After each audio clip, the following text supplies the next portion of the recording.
હે ગાઈસ, જય શ્રી રામ, જય માં ખોડલ. તમારા બધાનું સ્વાગત છે પાછા મારા એક નવા વ્લોગમાં. આજે હે ને આપણે પેલા જવું ઝાંઝડા ચોકડીએ, નહીં પણ શાખાએ જવું દરરોજ નીકળે. અને શાખાએ જઈને હે ને પેલા બધાને ભેગા કરીશું. જો કોઈ ભેગું નહીં થયું તો પાછા ઘીરે વહીશું, કારણ કે આવી જાય ને ધોકાનો બધા ને ધોકા લઈને વાયા ધોળે નહીં એવું કરવું જોઈએ. બાકી જો અહીંયા બધા ધોકા લઈને વાયા ધોળે એવા પહેર્યા.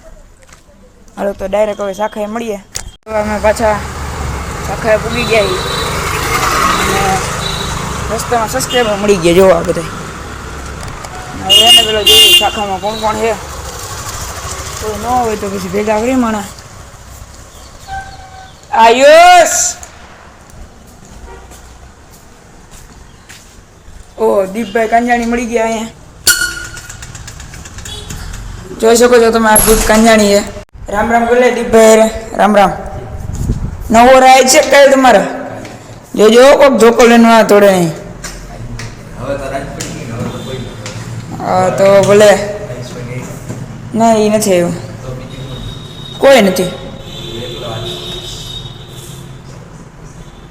ગાઈસ, આ કૃણાલભાઈ આવી ગયા છે રાતે કેટલા 6 વાગે, એટલે હાથ થયા. આયુષભાઈ અને હવે હે ને શું કરવાનું હોય? કૃણાલભાઈ ફટાકડા ફોડે છે. કૃણાલભાઈ ફટાકડા ફોડે.